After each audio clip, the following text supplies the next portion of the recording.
Hey everyone, welcome back to the channel. I want to talk about a comment that was left on one of my previous videos. Don't worry, it's nothing particularly controversial, but I think it brings up an interesting point for discussion.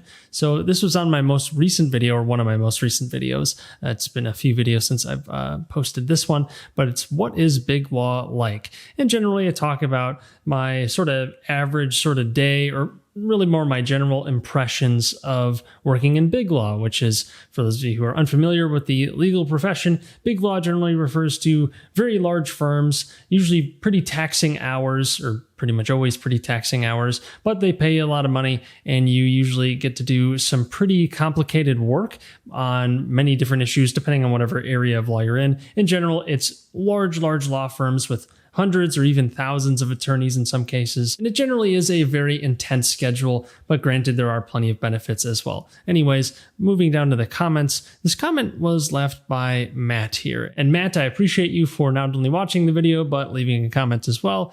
And he asked me about salary and expected earnings. Since I don't really talk about that in this video, I was more talking about the actual sort of lifestyle and kind of the expectations in working in big law. But he was asking about salary, so I told him about how pretty much all big law associates start out at somewhere between the $180,000 to $210,000 range, which is a lot of money. I don't want to belittle that in any way. It is a large amount of money, and it's a rather unusual industry in that the pay scale is very rigid, and pretty much all firms are competing with each other and make their salaries pretty public in an effort to kind of slowly one-up each other. But it's gotten to the point where starting salaries for first-year associates typically are somewhere in the $180,000 to $200,000 range. Matt is surprised to hear this. He says that's nuts. I would definitely tend to agree. It is very strange in that typically coming out of law school, you're either going to be making somewhere between, I don't know, $50,000 to $80,000, but there's not really much in the middle up to the $180,000 to $200,000 range with big law. It's very strange. You don't really see that middle fill in until people have worked in their practice for a number of years, start bringing in clients, get promotions, whatever. There's just not a whole lot in that mid-range. Maybe you could say the same about a lot of different careers, in that it's hard to kind of jump into that mid-level salary between the super high end versus the lower end or more average sort of salaries. I don't know how unusual that is compared to other industries, but it's definitely a pretty dramatic difference in the grand scheme of things. But anyways, I say it definitely can be lucrative if you play your cards right, depending on what school you go to. If you do well in school, I didn't go to a top tier school, but I did well enough to where I actually had some opportunities to apply to many of these bigger firms, and I ended up getting an offer to one, which was fantastic. It was my one offer, and I'm really glad I took it, since it's in real estate law, which is exactly what I wanted to do. And of course, there's the obvious monetary benefits as well to taking an opportunity like that. It was pretty much a no-brainer. However, I do emphasize that there are lots of other ways to make money that don't require law school and the many years of schooling there, because that's an opportunity cost in itself too. So even if you might have a heftier salary coming out of law school, you probably had a lot of years of lost wages, or you're taking on a big debt load. So it can even out depending on what your career goals are. And of course, it also assumes that you actually do land the big law spot, which is not a guarantee by any means. It's certainly much more likely if you go to a top tier school. But again, even there, it's not guaranteed.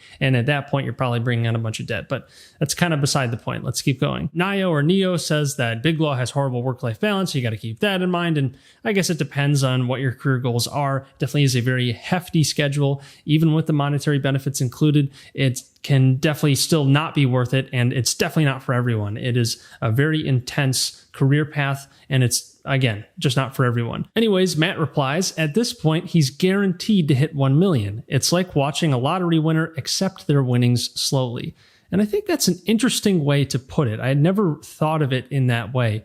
You could say this about any sort of high-paying job where you land an opportunity where you have a high salary, and as long as you're responsible with everything and you don't lose the job, of course, then you definitely don't really have much of an excuse to not reach some sort of higher level of financial independence or something like that, at least in a much quicker amount of time compared to the average person. And I'll quickly note my reply. I said that nothing is guaranteed, but I recognize that I have an extremely good opportunity in front of me, which is definitely true. I am very grateful for the fact that I have this opportunity. I'm only a few few months in, then working years in big law will be very lucrative, not only in the monetary sense, but also in the professional sense. I'm going to be acquiring new skills within the real estate industry. I'm going to learn more about complicated real estate transactions, which will be a double-edged sword in that I'll learn for my actual job and doing legal work, but also for my investment career. And I'll know some of the complexities and nuances to keep an eye out when it comes to actually doing transactions for myself. And that's not even to mention all the people I have and will continue to meet while working in the industry. But I want to get back to this lottery winner point, since I do think it is a bit of an oversimplification, or it could be taken the wrong way. A lottery winner would be someone who has their cash in the bag, it is done, there's no work to be done. And that's not really the case here. I have to work for a number of years to reach $1 million in earnings, or whatever the target you might have is. It's not as though it is set in stone. Nothing is guaranteed. No job is guaranteed. No one stream of income is guaranteed. So I have to be very careful. And I'm not going to pretend like everything is all done and set in stone, like I said. And at any income level, I think that is very dangerous thinking. If you assume that all of your income is set in stone, it's guaranteed, you are putting yourself in a very vulnerable position, because if anything happens to that stream of income or the multiple streams you might have, well, suddenly your financial picture is going to be a lot worse, because all your eggs are in that one basket, or a large portion of your income was coming from that one stream.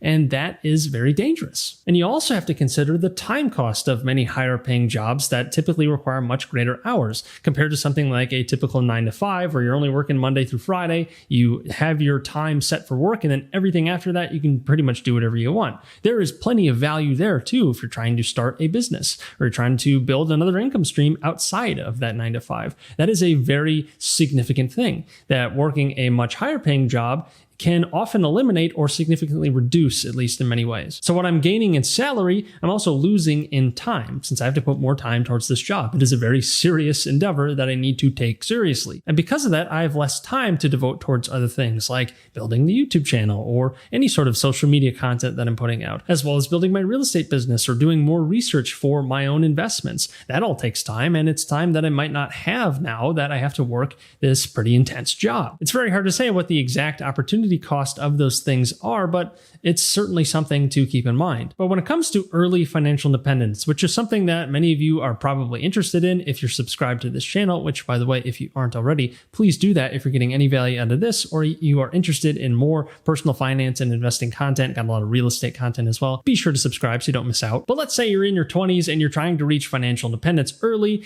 and you compare this to a quote unquote normal career where you work for 40 years from your 20s into your 60s or something like that. That's kind of your baseline case if you weren't to reach financial independence early. But depending on what that number is, we might be talking about a few years difference, maybe even 5 to 10 years difference. But again, we're talking about 40 years as a baseline case. If you have a really high income early on in your career, you're able to save and invest as much as you can, and it's a lot more than you would if you had a median salary or something like that. Well, okay, great.